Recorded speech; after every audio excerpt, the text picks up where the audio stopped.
My name is Dorla Aparicio. I love to come on here and talk to you about group piano teaching. And I teach group piano in Texas. I've lived in Texas for, oh my goodness, 30 plus years. And I've had my piano studio in the same area for all of those years. And I began teaching group piano in 1986. A lot has changed since then, and the way I do group piano has also changed. And so it's one of my favorite things to talk about. I'm originally from Costa Rica, but moved here after I finished college in Mexico, and then I moved to Texas where I've lived ever since. So after living here many years, I had a son who is now graduating from college. But I remember sitting in his orchestra. It was a citywide orchestra rehearsal. And every week, I would, well, not every week, but a lot of times I would sit through the rehearsal. I didn't have to. He was already in high school.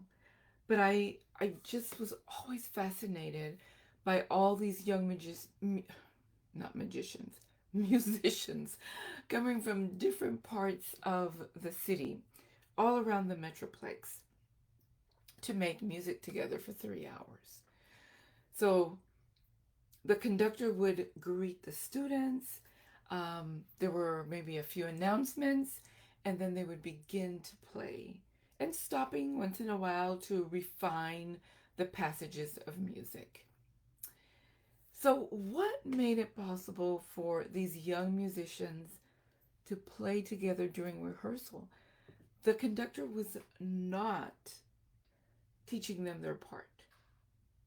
Everybody comes, they've already practiced, they've had their private lesson, they've had practice at home, and now they're coming together to fix the little details and work on playing together and making that beautiful music.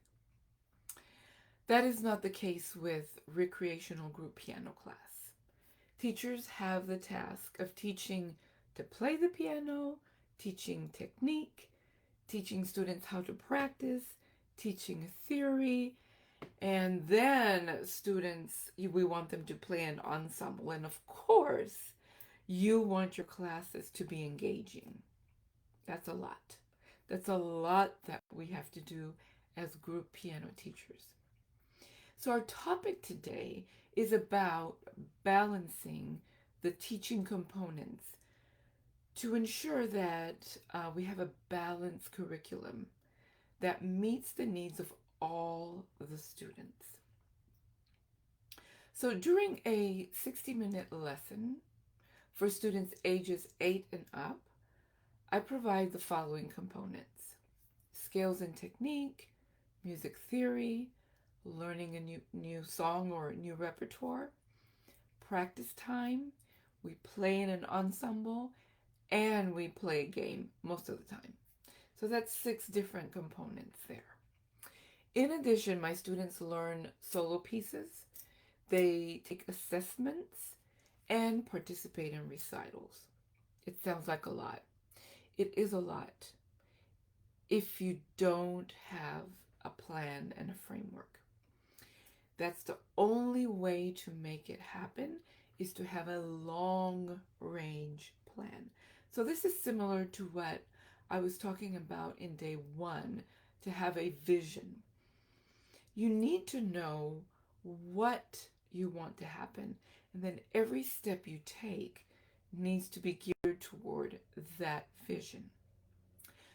So I divide my teaching year into units, and then each unit has the same amount of weeks. The next step is to decide what to accomplish each week to reach the goals for the year. For example, a weekly class will consist of scales and technique for 10 minutes, theory for 10 minutes, learning the 10 repertoire minutes starting for now. Siri. I should have turned you off. Sorry about that. So let me go back. A weekly class will consist of scales and technique for 10 minutes, theory for 10 minutes, learning the repertoire for 10 minutes, instruction, practice, and ensemble 15 minutes, and then game time 10 to 15 minutes. This is our weekly routine. On day 2, I talked about having a routine. Very important. My students already know what's going to happen at what time. They will look at the clock and say, Miss Dorla, it's time for the game. Game is not my favorite thing to do. I want to play ensemble. That's my favorite thing to do with all the students. But they know that 15 minutes before it's time to leave, we play a game. And so they will remind me about it. So very important I know my students are engaged, and even though they're watching the clock to see what's coming next, they're very excited to play the different games, music theory games that we do in class. So when do my students learn their solo repertoire? There's always 1 week per unit where students review and prepare for the assessment, or we use that week to learn our solo repertoire. So this year, in preparing for recital, I asked my students if they wanted to play with me as a duet, with another student duet or trio, or if they wanted to play solo. So we're changing up our recital. Instead of moving all the keyboards to the venue and playing in ensemble for all the recital, we're doing solos, which is not something that we've done in at least 4 years. Can you believe most of my students want to play by themselves on the stage, on the grand piano? I couldn't believe it, because all the previous years their questions had been, do I have to play by myself? Are we playing with the group? Okay, good. But I've seen them grow and blossom into these beautiful musicians who want to share their music. So I did have to find a recital piece for each one of them to play on their own. Maybe 2 or 3 want to play with me, and I think only 2 students are playing, a duet with each other. That takes up a lot of time from your group piano class. So I had to plan in advance, a long-range plan. I know my recital is in May. So in January, that very first week of our lesson in January, I handed out recital pieces and taught them to each student during that week where we work on solo repertoire. And so that's something they have to continue to work. So every time that week comes around where we work on solo repertoire, I continue to work on it with them only on that week. And so most of them are ready for May. Still fine-tuning, but it's not a rush. We don't have to interrupt our ensemble playing or our long-range plans, because that is built into it. So I hope you understand what I mean about that. What about assessments? When do assessments take place? Well, there's also a week in each unit where that is what we do, is assessments.